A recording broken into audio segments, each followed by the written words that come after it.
అదే RTV app వార్తల్ని క్షణాల్లో చదివే అవకాశం ఉంటుంది. ఒక న్యూస్ పేపర్, ఒక టెలివిజన్ ఛానల్ మీ చేతుల్లో ఎప్పుడూ ఉంటాయి. నేను conductor sir, Hanamkonda depot sir, Warangal sir. మేము మా చిన్న చిన్న తప్పుల చిన్న చిన్న పొరపాటులకు మా ఉద్యోగాలను తీసేసి మీరు పెద్ద పెద్ద స్కామ్లు చేస్తున్నారు సంజయ్ గారు సార్. సార్ ఇంట్లో ఒక ఇంట్లో తండ్రిలాగా ఎండీ లాగా మీరు ఉన్నారు. పిల్లలు తప్పు చేస్తే తండ్రి వాళ్ళకి ఆ తప్పు క్షమించమని చెప్తారు సార్. మేము ప్రజల మధ్యలో ఉంటాం సార్. చిన్న చిన్న పొరపాట్లు జరిగినాయి సార్. ఆ పొరపాట్లను మీరు సరిదిద్దే ఎండీస్తో హోదాలో ఉన్నారు సార్. మీరు వెళ్ళి కలిస్తే కనీసానికి కలవడానికి కూడా లేదు సార్. మెడలు బట్టి బయటికి నెట్టేపిస్తున్నారు సార్. మీరు ఏబట్టి మా పిల్లలు రోడ్డు మీదకి వచ్చారు సార్. మా పిల్లలు చావులకు తిండి పెట్టుకోలేని పరిస్థితిలో ఉన్నాం సార్. మేమందరం కలిసి మీరు కనీసానికి మా మీద దయ చూడండి సార్. మా మీద పగబట్టకండి సార్. మీ దండం పెడతాం. ఇసుక మీద బ్రహ్మాస్త్రం లాగా మీ ప్రతాపం మా మీద చూపకండి సార్.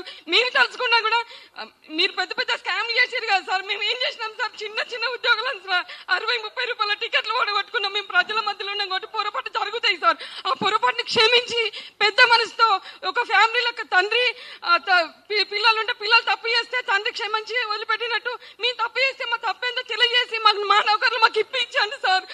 మా అత్త మామలు, మా పిల్లలు, మేమందరం రోడ్ల మీదకి వచ్చినాం సార్. కనీసం జాబ్ చేస్తారని ఇక్కడ అప్పులు కూడా పుట్టకుండా మేము మా పిల్లల్ని చదువుకోవడానికి బాగా కష్టం అవుతుంది సార్.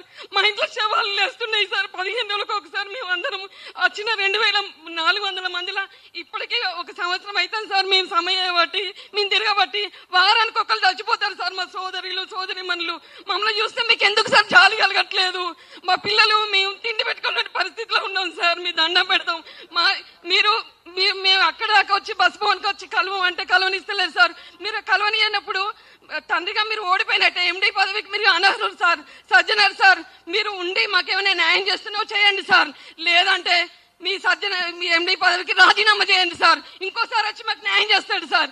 మీరు అక్కడ ఉండి మా మీద ఎందుకు సార్ మీ ప్రతాపం చూపిస్తారు సార్? మేము ఎక్కడికి వెళ్ళినా పోలీసు వాళ్ళని పంపించడం ఏంది సార్? మేము హత్యలు చేసినావా సార్? మా పిల్లలకు ఒక ముద్ద అన్నం పెట్టుకోవడానికి సార్ మేము ఇది ఎంత పోరాటం చేస్తున్నాం. మేమేం బస్సు డిపోలు కొనడానికి కాదు సార్, బస్సులు కొనడానికి కాదు సార్. మీ దండం పెడతాం సార్. ఈ ప్రెస్ మీట్ ద్వారా ప్రెస్ అన్నలు అందరికి చెప్తున్నా, ఇది అందరు రాయండి సార్. సీఎం దాకా పోనీయండి సార్. మీ దండం పెడుతున్నా. సజ్జనార్ సార్ చెప్తే వదిలిపెట్టకండి సార్. దండం పెడుతున్నా సార్. నా పేరు రజిత. నేను హన్మకొండ డిపోలో కండక్టర్గా చేసిన సార్. మా చిన్న చిన్న తప్పులతోటి మమ్మల్ని సస్పెండ్ చేసిల్లు సార్. మేము ఇబ్బందులు పడుతున్నాం సార్. మా కుటుంబాలు రోడ్డున పడ్డాయి, ఆగమైపోతున్నాం సార్. సజ్జనర్ సార్ మా తప్పును క్షమించి ఒక్కసారైనా మా అందరికీ జాబులు వచ్చేటట్టు చేయండి సార్. మేము ఎంత బాధపడతానో, ఎంత మందిని తిరుగుతానో సంవత్సరం కానుండి సార్. మీరు ఒక్కసారి కూడా కలవనిస్తలేరు సార్. మీ దగ్గర రాణిస్తలేరు ఎవరు. మమ్మల్ని అందరూ నెట్టేస్తారు సార్. గేట్ బయట నుండే పంపిస్తారు. మమ్మల్ని అందరిని ఒక్కసారి క్షమించి మా అందరికీ జాబులు వచ్చేటట్టు చేయండి సార్. మా కుటుంబాలు ఆగమైతానే సార్. చాలా మంది సంవత్సరం నుండి ఇంతవరకు చాలా మంది చనిపోయారు సార్. వాళ్ళ కుటుంబాలు ఆగమైతానే సార్. పిల్లలు మీ అందరం ఆ ఇబ్బందులు పడుతున్నాం సార్. తప్పకుండా మమ్మల్ని క్షమించి ఒక్కసారి చిన్న తప్పువే కదా అని మీ కుటుంబాల లెక్క భావించి మా అందరికీ జాబులు వచ్చేటట్టు చేయండి సార్. ఈ ఒక్కసారి క్షమించండి సార్. మమ్మల్ని ఇబ్బంది పెట్టకండి సార్. సజ్జనర్ సార్, ఈ ఒక్కసారి ఇవ్వకుంటే మీరు మమ్మల్ని ఇబ్బంది పెట్టిన వాళ్ళు అయితే మీరు ఉండకండి సార్. మాకు వేరే సార్ వచ్చి అయినా ఒక న్యాయం చేస్తారు సార్. మమ్మల్ని ఇబ్బంది పెట్టకండి సార్. సజ్జనర్ సార్ సార్ క్షమించి ఇవ్వండి సార్. మమ్మల్ని ఇంతవరకు చేయకండి సార్ మమ్మల్ని. నా పేరు శోభారాణి. నాది హన్మకొండ డిపో, లోకల్ డిపో. మేము ఈ ఉద్యోగాలను చేరి చిన్న చిన్న తప్పుల వల్ల మమ్మల్ని ఉద్యోగం నుండే రిమూవ్ చేశారు.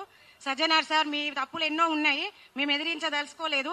కాకపోతే మా కుటుంబాన్ని ఆలోచించి మా తప్పులను క్షమించి చనిపోయిన వాళ్ళకి అటువంటిది, ఉరిశిక్ష తీసిన వాళ్ళకి అటువంటిది క్షమాభిక్ష అనేది ఉంటుంది. మాకు ఒక క్షమాభిక్ష అయినా పెట్టాలి. మా పిల్లలు మేము రోడ్ల పడుతున్నాము. మా ఇంట్లో నేను ఒక్కదాన్నే చేసుకోవాలి. నాకు హస్బెండ్ కూడా లేడు. ఈ జాబు వల్ల నా పిల్లలు నేను నడి రోడ్డు మీద పడ్డాం సార్.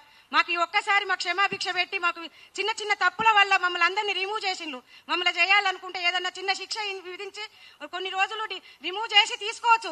మొత్తం ఉద్యోగం నుంచే తొలగించిండ్రు. దీనివల్ల మీకు ఏం లాభం జరుగుతుంది సార్? మా జీవితాలను ఆగం చేస్తే మీకేం న్యాయం వస్తుంది? మీకేమో ఉంటుంది సార్? ప్లీజ్ సార్, మమ్మల్ని ఉద్యోగంలోకి తీసుకొని మమ్మల్ని ఉన్న కార్మికులందరినీ మమ్మల్ని ఉద్యోగానికి మళ్ళీ పిలవవలసిందిగా కోరుకుంటున్నాము. మా బాధ మీరు పడితే తెలుస్తుంది సార్. మేము ఎన్ని బాధలు పడుతున్నామో, మా ఈ కుటుంబాలు ఎంత రోడ్డున పడ్డాయో, ఎంత విలపిస్తున్నామో. మేము బయటికి పోయి అప్పు చేసుకోలేని పరిస్థితి, పిల్లలను చదివించుకోలేని పరిస్థితి, పిల్లల పెళ్లిళ్ళు చేస్తే పిల్లల పెళ్లిలకు కూడా అప్పు కూడా చేసుకోలేని పరిస్థితిలో నడి రోడ్డు మీద పడ్డాం సార్. ప్లీజ్ సార్, మాకు ఈసారికి క్షమించి మా అందరికి ఉద్యోగాలు ఇవ్వాలని కోరుకుంటున్నాం సార్.